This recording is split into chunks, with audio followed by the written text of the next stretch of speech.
What's going on, guys, and welcome to episode 1 of Squares and Circles, the new podcast here with me, Eddie, the owner of Sub-Zero, and ACL Pro, Hunter Thorson. Hunter, how you doing today, man? I'm doing good. How are you doing? Good, man. Another day in paradise, but we're coming out with a new podcast here, kind of to discuss a little bit on the player side and the manufacturing side, but also just cornhole in general and I don't know, kind of just whatever we want to talk about. Just sports betting, recaps, ACL, whatever's going on in life in general. And as well as some cornhole tips for you guys. But it's just something fun to do, something we figured we could join into here. But we're going to start with a little bit of an introduction into kind of like each of us before we start the podcast. I know if you guys are come to this channel a lot, you've seen me before, I'm sure. But Hunter, I'm sure listeners are curious. Obviously, you're an ACL Pro, but kind of how'd you get into cornhole? Where are you from? You know, give me a little background, little details. So I am an ACL Pro. I'm from Minnesota. I was actually the second pro in Minnesota, and I started playing cornhole about 5 years ago, and got really competitive and been playing ever since. This is my second season as an ACL Pro, and it's been a blast. Currently sponsored by Brotherhood Cornhole, throwing with Hunter Thorn in doubles coming up here. Obviously, the pro season hasn't kicked underway yet from the Nationals perspective, or signatures as they're calling them now, but we obviously have a lot of opens that have been happening and a lot of pro points still being gained, and kind of some early parts into the season, you're seeing some people rise up or consistency wise, but also a lot of the mainstayers are still kind of sticking around. How has the start to the season gone for you so far? It's been good. The start of the season's been really good. I played with a couple partners, had a chance to play with Chase Frieden, a younger guy, and Chase Lester. But yeah, everybody's been really good. It was really good to play again with Hunter at the last Open. Feeling really comfortable with him, and so yeah, I'm really excited for the signatures to kick off. Yeah, and it's been interesting to watch. I mean, I think you got on. I don't know if you and Hunter got on broadcasting doubles. Did you? Yeah, we got on there once for the King Seat game. Okay, because I know I watched, and then it's funny, you actually played on live stream against Hunter in singles. First game, yeah. Which you're able to take down, so you have bragging rights now for a while until you guys get round 2. But this episode today, for episode 1, we're going to go through, we're thinking kind of the pacing for the podcast, and let us know down below in the comments if, you guys are curious about the stuff. But there's obviously the Around the ACL podcast. Shout out to Trey and them. They do a great job talking about the ACL, but him being an ACL Pro and me following a lot of ACL, obviously from manufacturing side, we still want to be able to do a recap of some of the opens. Going into some of the opens, we're going to be looking at some of the sports betting lines and talking about kind of like where the tides have shifted from place to place, because obviously players go up and down depending on their recent performances. So it's interesting to see kind of who's the early favorites from sports betting and where you see the lines move over time. And then today, kind of like our main little side topic we're going to talk about is we're going to discuss what goes into the process of creating a new bag line. I know a lot of people, there's a lot of companies that have tons of different bag lines. I'm sure people have a million different opinions as to why we come out, whether it's just we want to sell more, so we're just coming out with new bags, and then kind of talking about my opinion as a manufacturer about why I come out with new bag lines, or maybe why I haven't come out with new bag lines in a while. Like a lot of people have asked me, are you going to come out with anything new for the 25 season, which I haven't, and maybe explaining kind of why I haven't or what goes into that process. And then from a player perspective, obviously the players have prototypes or, new bag lines coming into the year. Why do players choose the ones they choose, and kind of what is some good feedback that bag makers can take away or people could take away from kind of what to look for in a bag in the long term. Rather than just, obviously we're getting blown out of the water with how many bags are available on the market. So it kind of gives you an understanding. But we'll start here with the ACL Open recap. So we're going to start with singles. Jake Gore taking it down. So Jack Gore. Sorry, Jack Gore. Edit that one out. No, Jack Gore taking it down. He got second, I believe, the first Open of the year, right, to Devin Harbaugh, I believe. Yeah. So really awesome for I know they said that this is his first. I don't know if it's first ACL singles title or first title in general, from the pro side. But really, really cool to see him take it down. I know you watched some of his games. It looked like he was just cooking. Like he was just hitting every roll bag, every push. Like, what do you like? you watch any of his games or whatever, what was your opinion on the day? Like obviously Jack Gore is a really known player in the game just because he's been around for so long, but I feel like he's never really taken that next step in the game to becoming, like a consistent bracket winner. Yeah, and to see him, I mean, I watched his games, a couple of his games, and just the shots he was going for tells you the mode in the zone that he's in. I mean, he's hitting bag is quarter in the hole, step out, airmail drags. Every roll bag he's shooting, push, Right. just any shot he shot that day was good. Yeah, that And step out level of airmail confidence drag was freaking nuts. Like the fact he even went for it and hit it was just bananas. And like his roll was just insane. he had like the perfect slow-mo roll where it like was never gonna drag anything. Like he could fit it in any pocket. Here, we're gonna share the screen here. Let me switch this up here. We're gonna check out. We're gonna check out his bracket here. So obviously he had the king seat and ended up playing against Logan. But if we look at his run, he beat Fresh Scott game 1, Braden Lockwood game 2, then Lucas Holzhauer game 3. So obviously everyone in the ACL Pro elite brackets are elite players. They can all run random bags, run 11s, that kind of thing. But I mean, from a bracket draw, decently easy bracket in terms of the first 3 games. Obviously, then you hit into game 4, Drake Trzynski, guy who just won the last Open. Going to be a tough game. And I mean, if you look at this game here, you got Jake throwing a 10 to Jack throwing a 10-3 over 27 rounds. So this kind of started the snowball of I need to cook, basically. I mean, a 10-3 over 27 rounds is no baby, especially like a lot of people look at PPR, but he's playing rolls, blocks, airmails, pushes the whole game and throwing a 10-3. I mean, it's not just like open board constantly. Yeah. Then he goes to Adam Hissner and shoots a 10 over another 32 rounds. So a 9-7 to a 10 over 32 rounds, which again, another dirty game and another long game. So now we've gone almost 60 rounds before we're even in the chair game. And then your reward is you get Tony Forbes in the chair game, which a 10-8 to a 10-4 over 29 rounds. So now we've gone almost 90 rounds, and quick maths, he's probably averaging a 10-4 over 90 rounds against Trzynski and Hissner and Tony Forbes, which Tony Forbes the day before, which we'll go into, had a really great run in doubles too. So he was cooking too, with obviously a 10-4 over 30-something rounds. And then the reward you get for making the chair is you get a red hot Logan Chamberlain flying through loser's bracket. Loses game 1, a little bit of a down game, but also, I mean, you've been here before, and maybe not for like ACL brackets, but just in any bracket, when you get the chair game, it's so hard to start out hot. Like you're cooking for 3 games, now you're sitting for 40 minutes or something like that. And I also think you come off of this like adrenaline high of cooking and throwing so well, and then you finally get the chair game win, and then you come off that and you wait and wait and wait, and you come off of this such adrenaline high that your next game you think you're going to do the exact same thing, and maybe you just don't come out as hot. And then obviously he settled back in the second game and won, but I mean, fantastic job by Jack. In the second game, cooking a little bit more. I mean, a 9-8 over 23 rounds. It's funny because like, oh, he's not throwing over a 10 this game. A 9-8 over 23 rounds is still a fucking good game. Like, that's I mean, like almost everyone listening to this, I mean, can't throw a 9-8 over 5 rounds, let alone 20 something rounds. And this is him having like, oh, it was kind of a dirty game, but then you look at the stats, right? I mean, oh, sorry, this is the wrong game. This is Chamberlain. I wanted to look at this one. Why didn't I pull this one up?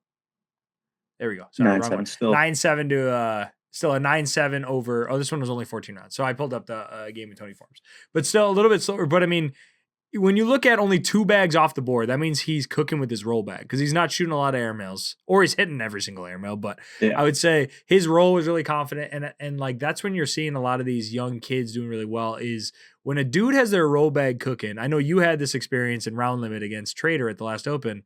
When you're losing and they're cooking with a roll bag, what do? Like, how do you can't block? I mean, because then you block and then you're just going to have to push it anyway.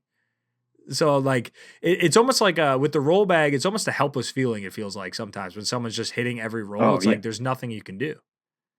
And for sure, even like Logan Chamberlain, right? He's a player that when you play him, he's going to challenge. Like, he's not just going to necessarily block every, bag.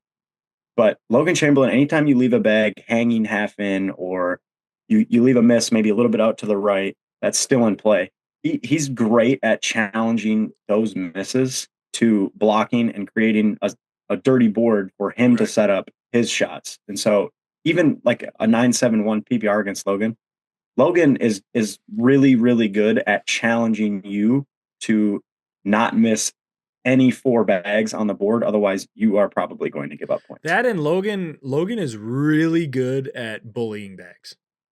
Oh, Like for well, sure. like you'll have a bag. It's almost a perfect V block, a tick in your lane, and he'll step out and blow that fucker to the right and be like, nope, that's Oh, coming, yeah. pal. Like my lane, like where, and it's sometimes too because people I've watched a lot of his streams when he's on live stream. He gets mad when he makes the bag and doesn't bully it enough. Like he's like, shit, Oh, it's still yeah. grabbable, you know, versus versus a lot of us, obviously we're just trying to sneak around or whatever. He's like, no, you got the middle. I'm going to retake the middle and push your back into play.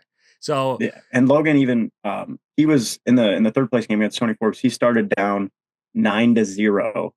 He had a little bit of tablet drama, and he comes up over to me and he's like, "Well, I'm glad the tablet died because I'm down 9-0." 9-1, 9-1. 9-1, 9-1. And then No he lying over came here. back and eventually won. But taking down Logan Chamberlain is no feat when he's on his game. And so Jack Gord again, just great job, and brings the emphasis on how good his run actually was. So then we go into the top four, which actually real quick before we do that, let's look at let's talk about singles. So obviously we know Jack won it, but another person we really want to talk about and highlight is Cash, who obviously lost in the final four, but Cash won his bracket. Which do you know how old Cash is? Is he 12? I think he's 10. 10. I Okay, think he's 10. so 10-year-old. This is one of the games of the weekend, if not the game of the weekend, and it was on live stream. But let's look at Cash's run to winning a bracket. So a 10-year-old, and if you guys don't know, this is Rich Chemness's son, Cash Chemness, who, and a really cool story about this too is talking to Rich is Rich was not ever trying to push Cash to play. Like, him obviously being the owner of BG, a lot of people assume like he would play or whatever.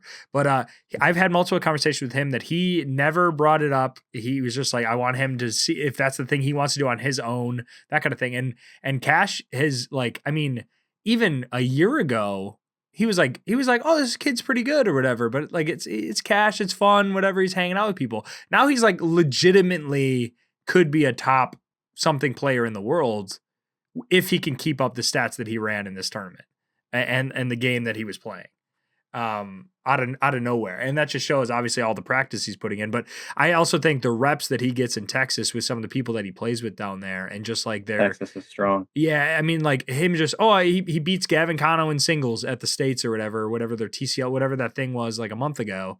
Like he's winning that against Gavin in singles, like where it's like he's getting games against top 20 pros all the time as a 10-year-old and really set him up for this. But took down Owen Morrell, took down Jason Elliott, and then actually one of my Sub-Zero players, Malin De La Cruz Gigante, almost took him down, lost 21-19. So shout out to Malin, you almost took down Cash.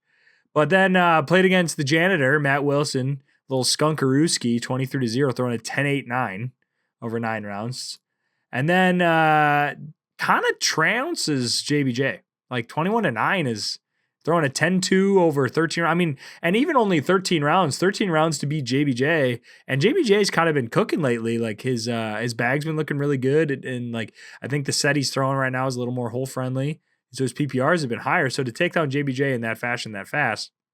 And then another great run for Gabriel Clausen as well, but got to play Gabriel Clausen in the chair game, throwing a 9-7-8 over 18 rounds. So that kind of a little bit different than Jack's run in terms of he didn't have a lot of the really long grinders getting to the chair game. Obviously some high PPRs, but I would say, I mean, I guess not an easy run. 4 hard games in a row. So Yeah, fairly difficult run. Respectable players for sure. And then flying to losers bracket. Where's Jamie's run? Because shout out to Jamie Graham. Right Look at this. So he loses round 2 or 3, I believe. Beats Jaden Ellis. to Jaden Ellis. Beats Minabella Woods. Then Bobby Hunt, Spencer Fabianar 26-2, Matt Wilson 24-3, Eric Davis 21-0. Who Eric Davis has kind of been his bracket demon as of late. And Jamie's kind of like, am I in another bracket with Eric Davis? Like, what the hell? But just, I remember talking to him about it. Threw an actually. 11 on his dome over 8 rounds, 21-0. Just like no shit's given. Then Cody Henderson, 22-3, throwing a 10-4. So what was he throwing against Matt Wilson? So we got a 10-8. Jesus, what's his other Check game? the Bobby Hunt game. 10-5 against Spencer. 10-9 against Bobby. Bobby throws a 10 over 20 rounds and loses 21-9. But we got so a 10-9 into a 10-5 into a 10-8. 10-8. Into an 11, into a 10-4-3, and then barely beats Gabriel Clausen throwing a 9-8-3 over 35 rounds. So he has a 35 rounder. Then we get to the chair game 1, or the bracket final game 1. Cash ends up taking him down. Jamie hit, by the way. Jamie had a bag hanging in the hole. Cash missed all 4, or had 1 in and missed 3. Jamie had last bag. He had an airmail drag to win. He was at 16. And he hit the backside airmail and it didn't drag to put him on 20, and then Cash was able to win. But look at these PPRs. We got a 10-8 for Cash to a 10-7-5 over 40 rounds. Marathon. A 10-8 over 40 rounds. He threw 2 bags off the board out of, what is that, 161 bags? My math. That's 160 crazy. bags. 160 bags. Throws 2 bags off. Jamie throws 4 off. They both have 137 in the hole. Like, what the fudge nuggets? That's insanity. It's crazy. And I mean, Jamie is a player who is one of, if not the most mentally sound players. Look at the 12. And you see, like, if you watch that game, Cash even tries to just take timeouts after Jamie misses a bag, which is a common, mind game being played. But right. Jamie definitely testing him. I mean, a 40-round game against anybody is a hard game to win. And for Cash Chamness, who is a 10-year-old kid, to just come out and beat one of the best players of all time, right, and in the game currently, and someone who was absolutely frying for like 5 straight games on a heater, like hadn't had to take a break.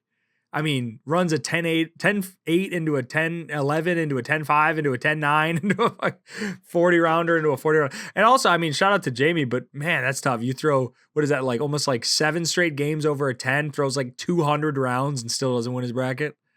And like, Cash isn't just sliding bags in the hole here, guys. Like, he's hitting some crazy bar of soaps, some coin slots, just pushes, anything and everything that you can hit. Cash was doing, and very respectable finish for Cash. I mean, playing Jack in the Final Four bracket, obviously, anytime you get off of a 40-round game, you're tired. You're mentally tired and you're physically tired. He still shot a 9. But it like yeah. But we could see too, because I know someone made a comment on Addicted to Cornhole, I think, and was like, oh, well, Cash playing that long of a game, he was too tired out for the Final Four. And Rich commented it. He's like, he still threw a 9. Jack was just throwing an 11-4. Like, it was just like, I mean, yeah, like Jack just really didn't miss any bad. I mean, he put 26 in, 2 on, no 0 off. I mean, the game was over in 7 rounds. I mean, it was just, and but I mean, like, you throw a 9, that means you're throwing a lot of 10s and some 8s. You miss one at the side, 2. You miss 2, 1, give up 4, and all of a sudden the game's over. I mean, you look at the Cornhole is a game of 11 misses. So I mean, Cash threw a 12-8. Oh wait, no, that's Jack. It's Jack. So Cash threw 10, 12-12, and is up by 2, and then threw 9-7. Oh yeah, that 3 round, I think he like missed 3 off the back or threw 3 bad bags or something, and then threw a 10. Yeah, he had 1 bad round there, but it was just all right. Jack just didn't miss the last 5 rounds. Yeah. And sometimes that happens, I mean, that's how the game goes, But I mean, I'm sure adrenaline dump is a huge thing too. I mean, 40 rounds, I mean, that game was like over an hour. And they don't take their time throwing bags. Like him and Jamie were slinging bags, and it still took over an hour. So, I mean, it was a lot of bags. And then Kobe Shearer, shout out to Kobe Shearer and Mark, obviously, for winning their brackets. I love to see Mark cooking in singles now that he switched back. I've talked about this to a couple people, but he switched back to regular snipers from Lucky Bags, who have now, it used to be a comp stamp bag, then I think they got rid of it, and now they brought it back with a pro stamp. It's the same materials as his King Cheetah, just without the diamond corners that he used to throw with Gladiator. So I think it's the first bag that he's thrown since we kind of saw Mark blast onto the scene with the King Cheetahs. throwing Gladiator in that year that he basically went from like a nobody to one of the greatest players of all time.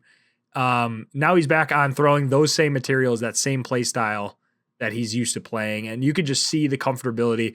He still has the roll in his back pocket, but he's leaning a lot more on the airmail, a lot more on the push through. And I actually think him dying off of a little bit on that roll, but his cut shot is still money. So like him adding that roll, it's like you see even Jack was throwing in their final match. Jack was throwing perfect V blocks and Mark would just perfectly just skip around it. He wasn't going for rolls, just like kind of little sneak around.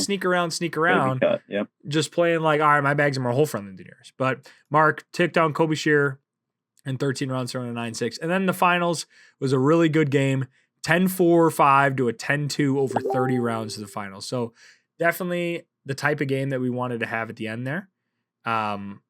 Really well fought battle for both. I mean, Jack only missed one bag off the back. And like Hunter was saying, he's going for step out grabs. He's going for he's going for all the really difficult shots. So for him to be able to still throw a 10-4 over that long of a period of time, really, really impressive. And only one off the back.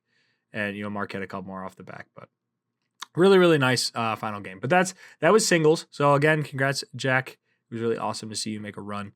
Doubles, we're going to look at the final bracket here. We saw Eric Davis and Weed Whacker. And sorry for the barking dog in the other room, but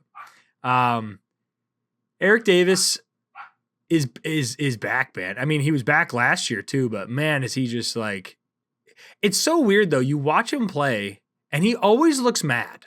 Like he always looks like he misses bags. Like he always is like, dude, like what is that level 19 blocker in their lane? Like shit. And then he still scores like every round. Yeah. And then and it doesn't look like his PPRs are that high, but then he still has high PPR. It's just like the game, like you're watching with your eyes and your brain and subconsciously is like, oh, he's probably throwing like an 8-5 and making it dirty. It's like, no, he's still throwing like a 9-5, 9-8, but somehow just like cleans up bags at the end of rounds. And he's just finding a way. Like nobody, I mean, maybe Bryce Forbes? Is that who? Yep. Like maybe Bryce Forbes is the only other player that like can kind of play this like dumb shot, bar of soap, grab 4 bag game. But other than that, I mean, Eric is basically playing his own game that nobody else can play while still winning. Eric blocks 75% of it. Yeah. Also, I think the shot that Eric has that makes no sense to me is the 400-foot airmail. Like how can you be accurate and change the trajectory of your airmail by like double what you normally throw? Like it doesn't make with a bag that is 90% in the hole. Yeah, I mean, like, and he just goes back. Just even to think of it, he's like, all right, I want to airmail here, but not only do I want to make the airmail, I want to throw it twice as high as normal, angle it, and shoot backside. It's like, how are you even able to judge the distance you to throw when you're chucking it 45 feet in the air? Like, we always, Eric Ferguson, local to us, and we always screw around and chuck super high bags in warm up trying to make an airmail. Eric just does that, like, in pro bracket finals. Like, it's just like a normal shot that he could just do. But we want to give some shout outs to the rest of the bracket. So Cheyenne and Jordan taking down their bracket. Nice run for them. Good to see them having some success coming off of last year. I know both of them they didn't have a bad year by any means, but both of them didn't necessarily have the success that I think they were expecting last season. So it's cool to see them making a run early with that team. And then Jordan Canva and EZ, man, like two kind of like OGs, old schools to the game, still staying relevant in this day and age with a lot of the young kids coming in. So really cool to see them make a run. But the team I want to give a shout out to that they played against was Tony Forbes and Ethan Farias. How do you say his Ethan last name? Ferris. Yep. Ferris. Emags is what he's usually called. Emags. So obviously you being an ACL pro, you know who this kid is and he's been around for a bit. But like me just as a viewer or someone that maybe isn't as attuned, I was like, who's Tony playing with? Like, and not saying, I mean, and bad on me for not knowing Emags, but I didn't necessarily know. I was like, huh, I don't recognize this guy Tony's playing with. And then they make a run. But not only do they make a run, where's the run? Nope, not this one. Is this the one? Yeah, that's their bracket. So they lose game 1 to Donald Cup and Malin de la Cruz Gigante. Again, 2 of my players. So you did beat the eventual second place people. So proud of you guys. But so round 1 doubles bracket, which you've been here before. a lot of times I might add, like almost every time you play your round one losers, like pretty consistently, I'd say. Yeah. Almost every time, yeah. But as someone who's been there before, especially when you see the caliber of players you have to go through, like how daunting is it to know you have to run that many games? So I mean, definitely like for me, when at like a local tournament or a regional or anything, going into the losers bracket isn't as, scary. Right. Doing it at an open and losing your first game, maybe whatever, maybe the other team threw good, you just were off. But now when you have to go into the losers bracket and play another really, really good cornhole team, it's really hard to get over the last game and move on. And so, I mean, shout out to them. They not only winning a couple games in the losers bracket, but coming all the way back and having still the energy to double dip the bracket is just crazy. Right. And if you look at some of the teams shout out to them through here too. So John Shippey, Carissa McCauley, Cooper Bingham, and Giamora, who aren't slouches at all. And that's round 2, right? So Zach Bartow and Zach Clark. Then now you get into some of the teams you guys are going to recognize. But Caleb Batson, Alex Hicks, 21-10. And Caleb Batson threw a 10. Alex Hicks struggled a little bit there. But Ethan throwing a 10, Tony throwing a 10. That good team, right? Kaylee Hunter and Fath Sem run bags all day down the middle. Really underrated team. 25-6, right? Steve Schrader and Katie Bartell, 2 of my players. Good run, guys. Proud of them. They took 5th in bracket. Good run. That was a very, very good run. Shout out to them. 25-6. Then you got Alex Lippert and Brandon Davis, 21-16. Which Brandon Davis is kind of a sleeper, not gonna lie. Brandon Davis is very, nobody very talks solid about him, but he's kind of a dog. So is Alex Lippert, obviously. But and then Matt Wilson, Colby Shearer, who made it to the King Seat game, smacked 22-4, throwing a 10-4 and an 11-2. Tony Forbes just putting it on her back. I mean, granted, only a 10 round or 10 rounds, or is it 11? 10 round game, but. And then Ethan Walker and Cody Henderson, which coming into this year, Ethan kind of had a choice on who he wanted to play with, ended up playing with Cody, and they're both throwing cats or whatever. And I would say when we say they haven't had the success, they haven't made their Final Four or won an open, but they're at the end of almost every single one of their doubles brackets. Like they're always on live stream, and they're always usually on that chair game or in the chair or playing the bracket final. They just haven't been able to get over quite the hump of the bracket final or the Final Four and make it to that championship game. But this is a team, Cody and Ethan, that come pro signature series season, when they're getting their reps in now and really finding a set of bags, because Cody throws fast side the whole time. Ethan is obviously block triple roll all the time. So once they find a set of bags that they're both just locked in with, I think come signature season, I think they're going to peak at the right time. So make sure you keep an eye on them. But I agree. Big double dip here, 23-12, 23-14. So I mean, pretty good games. I mean, throwing an 11, Tony. And obviously Ethan's going to make it dirty. He doesn't. Yeah. He doesn't care a lick about PPR. And then game 2, you got Ethan Ferris again throwing an 11-7-8 for 9 rounds. 7-8. Missed 1 bag in 9 rounds. And then Tony Forbes losing to Ethan on his own, but when your partner only misses 1 bag, it's sometimes difficult to lose. I know you've done it, but. And I mean, Ethan Ferris also, I want to give him a shout out because he has probably the prettiest looking bag in the ACL. That bag it's perfectly flat. One of the best looking step throws I've ever seen. I need a lesson then. My bag is terrible. I'll give some people some mini bags lessons. Shout out for mini bags lessons if you want that. Ask Hunter. He can't beat me in this game. I can't. I'm not gonna lie. But okay, so really, really sweet losers run by Ethan and Tony. So I want to shout out to them, making it all the way to the championship, beating Jordan Kamba. But then Eric Davis and Weed Whacker just too much, And then Ethan and Tony, the whole game in general, kind of a dirty game. But you look at Weed Whacker, Eric Davis. I mean, they're totally fine playing 8-5 to 9 PPR roll the entire game. I mean, they're totally fine with that. They have no problem throwing low PPRs. Also, PPR and DPR, age-old discussion. When it comes to the end of the day, winning the games is what matter. A lot of people, I mean, because what was one stat you brought up to me that Logan Chamberlain was 7th in PPR, but 2nd in his bracket? Is that what you said, 7th? Yeah. I think he was 10th in PPR 10th in PPR, in my bracket, and second in bracket, 0.6. And you were 6th in PPR and like 15th in bracket.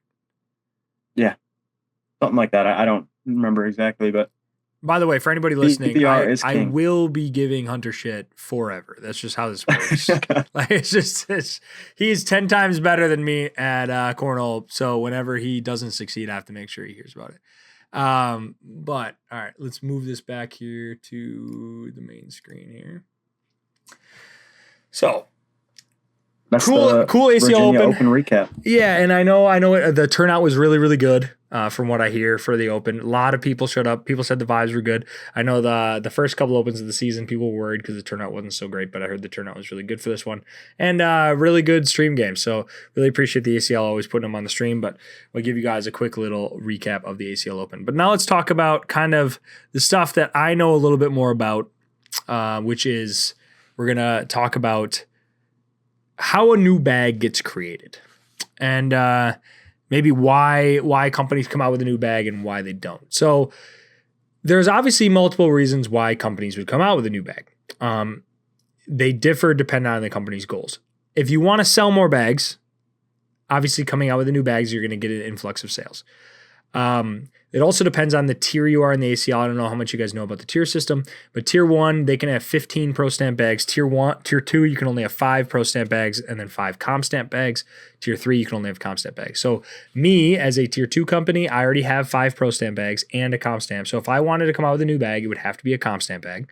So I don't have any Pro spots left. So that's one reason why maybe I wouldn't come out with a new bag, is because coming out with a Comp Stamp, which anyone listening who doesn't know the difference, a Comp Stamp and Pro Stamp are 99% the same. The only difference is that pros cannot use them in the pro signature events. But comps are good everywhere else for every other player. But the intention or the necessity to release a new bag when it has to be comp might not be there. At least one of the reasons for me. But also, I guess the way I view it as a bag owner and also a player myself is there another part of my lineup that I feel like is missing? Where like if you threw only Sub-Zero bags or only Titan or only Ultra or whatever, and you get to Brotherhood on top, yeah. Oh sure, but if you get to any board condition, whether it's outside when the boards are lightning fast in the sun, inside on West Georgia's when it's sticky, ACL boards are pretty slow, like or anywhere in between. If it's raining outside, like do you have a set of bags in your Zuka or in your carrying case that is good for that scenario? Now, I know there's people out there that just have their one set of bags that they really like, and that's totally fine. But when you get to an upper echelon of player, right, similar to every single sport, you're going to have another bag line that might play better in a certain scenario or against a certain opponent if you want to play a different style of game. I relate it to golf, where like if you're 100 yards out, you're not going to half swing a 4-iron, you're going to use a wedge, right? It's similar to me in bags, where it's like if it's super humid outside, why punish myself and use a sticky bag? I'm going to use something that cuts through the humidity a little bit better.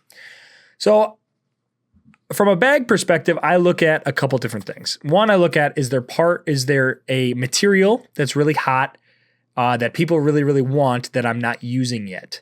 That is something that could be worth coming out with. So let's look at your Viper R carpet, the Wintertide carpet, which I was the first one to use it. And some people say, the Wintertide carpet, or really slow Viking carpet, or, Pro Sniper slow side, or Viper slow side, or faster bag, stuff like that. Is there a material that you like? And we haven't really, in the past couple of years, we haven't had a new material kind of pop up that maybe has hit the mainstream as much as the Viper R carpet did.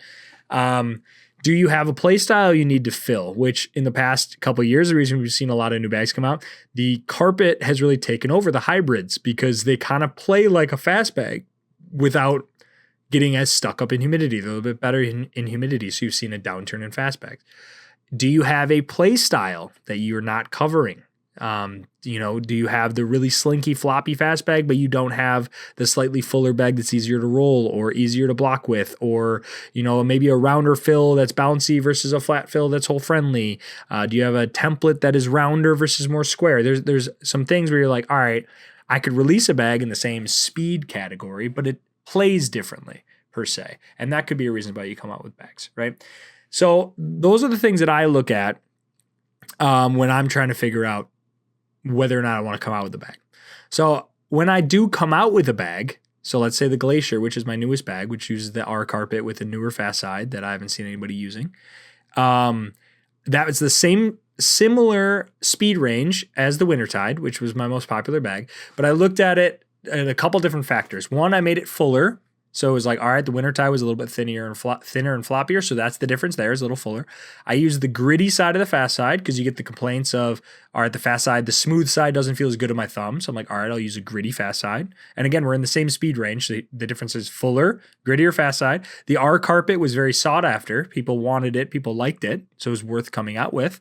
I had another Pro stamp, and I felt like it cut through the humidity better. So I was like, all right, so when we're looking at speed range, yeah, they're both kind of 5s, 5.5s, but they play in a very different way. They have a different hand feel. I use a different fill mixture, right? So like there's all those little minute details that might make a person like a bag more than another. And that made it worth it for me to release, right? If I was to come out with another bag now, like, the Guardian carpet, Guardian X carpet, I don't have a bag with that. I don't have a bag with the Shag Attack carpet. I don't have a bag with, a super, super fast, like 1010 material bag, right? But if it doesn't check enough of those boxes, like it's not different enough versus one of my other bags. If you already own Wintertides, I don't want you to buy another bag that's basically the same, right? And I don't feel like the market is big enough for a player, it might not be worth it for me at a company to release. But that obviously, that's more the logistical side. From a player perspective, which is why like we invited an ACL Pro to do this podcast. It's not because we're friends. It's because I just needed his opinion. When you get prototype bags, because obviously you felt a lot of prototypes from companies or people, maybe bag that's getting revamped or a new fill, and we're trying a new template size, we're trying this, that, and the other thing. What are the things that you look for as a player, and what really makes the bag important to you? Because obviously you got hundreds of set. What makes your go-to, and what are you looking for? So obviously, like, everybody will like a different set of bags where I'm going to come up and like, dude, these bags are money. And you may take them and you're like, I don't know what in the hell you're talking about. But for me, I like a bag that's thin. I like a bag that is soft in my hand and gives me a handle, right? Like there's too floppy and there's too full. And so finding that middle is really important for me. And like when I grip it, I want the bag to settle correctly. Like I said, I want that handle to be created.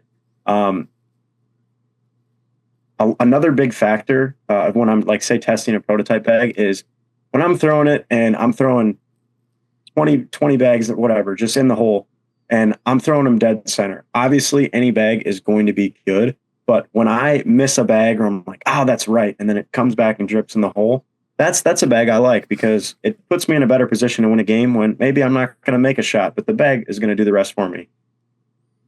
Fill for me is not necessarily as important as feel. So, for example, a roll or a cut shot or a push, I feel more confident when a bag is comfortable in my hand necessarily than a bouncy roll bag is better for rolling. I'm probably going to make a shot more times when I'm more confident in the feel in my hand than necessarily the bouncy fill up in the bag or the mix fill ratio. Right. And so for me, 100% playability is hand feel for about everything. Right. And just being comfortable and confident in what I'm using. Right. And that kind of goes hand in hand with people ask me all the time, like, oh, why do you use so much disc fill in your bags? Because I would like in Sub-Zero bags, my fast bags are all disc and my carpet bags are a disc round mix, a lightweight mix, right? But it's mostly disc. The reason for that is because, like you're saying, it clumps the best and it makes the best handle. Now, there's ways you can change it with adding more lightweight or rounding out the corners or something like that to make it fuller or floppier. But I'm in the same opinion as you, which is like if I pick up a bag and like in my backswing the beads are moving, I don't care if it's the greatest roll bag ever, it's gonna come out of my hand like crap. Like because I'm not hanging on to it, I'm not comfortable, or I'm not confident in what I'm doing. And then I throw a bag that I'm confident with, and I still side rail, and then I have questions, and I don't. But it's a good point because like anybody can do anything now, and you see this. I mean, this is obviously a point, but roll bags and cut shots and all of these new shots that have been implemented into the game are becoming a every other round basis. And so like feeling comfortable and giving yourself the best tool. Obviously, if someone was to go swing Bryson DeChambeau's driver, they're probably not going to hit it as well as Bryson DeChambeau. And so I view that as a cornhole bag. Like, somebody might not like the bag in my hands, but I'm comfortable with it and I'm confident. So that's the bag that I choose for myself. Right. And it's funny too. So not funny, but another thing I wanted to bring up too. So people ask, like, I use very similar fast sides on all my bags, right? They all have an 8-9 fast side. People are like, why don't you use a 7? Why don't you use the Sorcerer fast side that's like a 10? Or why don't you use the Butter fast side that's really smooth, and like all these other fast sides? I've tried everything. Like, I have prototype. Hunter can tell you, I got a box full of prototypes of all any bag you could think of. I've probably made.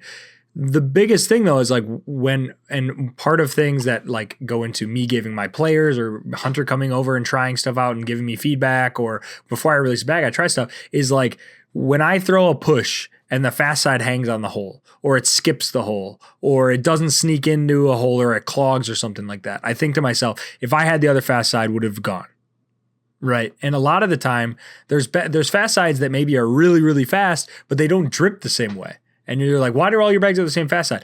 I think they play the best from all the testing I've done. So anyone who thinks like that when we're making bags, like, and you see a lot of companies do this too, that like they really want to be unique. So they come out with a bag that's a new slow side, new fast side. Or it's like they don't want to make an exact Viper R, which there's a lot of ways to make Viper R if you change the template, the fill, the ratios, all this other stuff to make it play different. But they're like, they want so badly for it not to be the same materials, they try new material.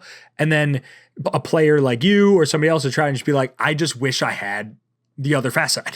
Or I wish I had the slow side like this. Or I wish the fill was different. It's like sometimes we try so hard to be unique that it makes the bag worse, rather than using the materials that already exist. And it's no surprise to everyone. All of us have the same materials, or we know all the materials, right? And, you know, a lot of people have auto sewers. I still sew everything by hand. A lot of the nuancy stuff in releasing a bag comes out with what really the minute differences make it play different. What is sellable? Like, what is different from my bag? What's the difference from a Glacier from a Viper R? Like, how can I hold up both and explain to you the difference? And also being okay with, like, I tell people all the time, like when they come to my booth or when they ask me about bags or something, I'm like, if you love this bag, Viper R, if you love a Pro Sniper, right? Just throw the Pro Sniper, man. You don't have to buy my version of it or something like that. Throw my bag because you think it's the best version of that bag. I appreciate the support, don't get me wrong, and I'll sell you a set of bags if you really want one. But the way I look at it is like I am making something that is very specific for a specific play style that I like to play, or that people have told me is a good ratio, or this, or they like the way it plays. If you don't like the way it feels, don't force yourself to make the way it feels. There's 500 bags, right? But there's a lot more that go into it than just, hey, like, I mean, how many companies have we seen come out with, hey, I have the 2 best materials in the game and the bag plays like crap, because they just don't put the R&D into, like, you know, the bag's way too puffy, it's way too small, they use really round beads so it falls out of your hand, or it bounces off the board, it can't push because it just flips every time you try to push. So there's a lot of little nuancy stuff that goes into testing. So that's also why I haven't released a bag in a long time. I don't feel like there's a avenue. There's not a new hybrid carpet right now, or a new material. We're not using pillowcases yet or something. You know, there's no like new thing that is cool. And I already have my speed ranges covered. I don't need to come out with a Guardian, which is just a Wintertide, but different. Gosh, a little you can use code Hunter10 at checkout if you want. Yeah, Hunter10 on Brotherhood.com. Brotherhood Cornhole. No, and another thing is the L, R, and H like movement. I feel like so many companies have brought this in, where I would say, do you like it majority of the time. What? Do you like it? To be honest, I do, because I think that, like, again, with the driver in golf, you can fix, you know, whatever shaft you want. Like, there's not a Titleist driver, and that's all you can get. You know what I mean? So I like the difference in the light fill, the regular, and the heavy, and that's not necessarily the bag. Do you think it's a cop out that like the regular bag isn't good, so you're like, please just give me one with more fill, even though it's heavier, you know, rather than just being like, oh, the original is just the best version of the bag. You know what I mean? No, I think necessarily, like, it's more of a player to player basis. So like with like Brotherhood, for example, there's certain, you know, like the Wingman H, right? I don't necessarily like the Wingman H as much as I like the Wingman L. But there is some players like, you know, Spencer or a couple of the other players on the team that like the Wingman H. And so I think it's just player like preference, honestly. I mean, like, I usually like the L or the R variants just because I like a little bit floppier of a bag, and that's usually what that means. Right. And so I think that's why it is a thing. Yeah, the only reason I haven't come out with one is that's just a lot to maintain. Like if I do a booth and I got to have LRH I already have 450 designs with 6 bag lines. That's just more to maintain. But also it's I don't know. I don't know if I like the brand because like Viper R is the branding. That's not the Viper regular, it's just the Viper R is the name. Yeah. So coming out with a Wintertide R, Glacier L, that kind of thing, it's just like I just like the names I have. So I'm kind of like biased and like I don't want to add a letter to my names, even though like I could. Oh yeah. But that's the main reason people ask me all the time, like, are you going to offer an LHR? It's like and also, I mean, I guess because I do so much testing, it's like I release the Glacier as a fuller version of the Wintertide. Or if you like a drippier bag, throw the Winter. Like I feel like the bags I've created and the lineup I've created is meant for specific play styles. That if I just made a fuller one of these, just get this one, or a floppier one of these, like that's what this is. It's like I already kind of like did that before we were allowed to do it per se. But it's definitely an option. Yeah. And I know a lot of companies do it. There's also a lot of companies that aren't doing it. Like I don't think Titan's doing LRH. I don't think Lucky Bags is doing LRH. For sure. But it's just it is another option, and I see some people getting into it. But yeah, it kind of goes into like what goes into like creating a bag. But that's gonna wrap up episode 1 here. So we talked a little bit about how bags can be created from a player perspective and from a manufacturing perspective. Obviously, I have my own opinions because I'm the one making the bags. But sometimes players, like I even have players of mine, they're like, "Can you please make a bag like this?" And I'm like, "Nope." I don't want to, So, I mean, there's definitely some back and forth, but player feedback is obviously really important when it goes into making a new bag. But we do think about that stuff when it's coming out of it. And, obviously it was a sweet ACL Open. I'm excited to see you at more Opens. I'm sure you're excited to get to the signatures and start playing some more. Super excited. But the way they do the Opens now, they're all basically signatures anyway. It's all, yeah. It's Which all pros. I honestly like because I think it gives you like with the Pro Elite stuff. I really like how they've given us Pro only, you know what I mean? Because before, dude, Opens were tough. When you play 6 rounds of rounders and you can make tier 2 going 4-2. Like I remember I played an Open before I was pro and I went 4-2 and I had to play 5 pro teams. And it's just like, well, I'm winning a majority of games, but I'm not winning them by enough to even make the top brackets. So right. I think that having just, hey, your pro bracket, maybe we get rounders, maybe we don't. I think that's really good just to create, a sense of competitiveness and where you're at. And then quick side note, round limit versus non-round limit. Ooh. Look, everybody doesn't like round limit and they kind of bash it, but honestly, there's a lot of times I've lost games because of round limit, and there's also a lot of games that I've won because if it was round limited, where I start out and I like example for the last round limit open. I got an 8 spot the first round. Yeah. And then he doesn't miss until, the game is over because not because he beat me, because the round limit ended. So right. I think round limit, it's not necessarily worse. It's not necessarily better. I think it's just different. And I honestly like having round limit personally. Okay. Yeah, I know a lot of people bashing it and whatnot. I think the tough part is from a casual perspective. Like no one wants to go to an open and play round limit if you're not pro. Like if you're not going to an open every other week, which you guys are, right? Where you're like, okay, once in a while round limit's fine because I haven't played round limit in like 2 months. Yeah. But like if you're a non-pro and you're like, this is the one open I get to go to, and it's like, oh, all right, you're 12 round limit. It's like, well, that kind of sucks. Yeah. No, I agree. I think we should have kept it in the pros personally, but we'll see how this year goes if they keep it around. But, well, appreciate you guys stopping by for episode 1 of Squares and Circles. We need to get Riker or Landon, like secretly record them saying, put the square in the circle or something for the intro noise. Think about it. I like it. Now we can mule them. Keep it up there. But appreciate you guys stopping by for the first episode. We're going to keep doing stuff like this. We're going to try to do some sports betting lines before opens, do some recaps of opens, but then also try to answer some topics and questions and discuss them here and there. Maybe look at the future of Cornhole or some other stuff from a player perspective and whatnot. So if you guys like this kind of format, please leave the comment down below or give us some ideas of stuff you are curious to know about from an ACL Pro, and also from a bag manufacturing standpoint. If there's things you always want to know. But hope you guys have a great rest of your day. Hunter, was fun. Thank you, sir. And absolutely. Thank you. We'll catch you all in the next one. Thanks, guys.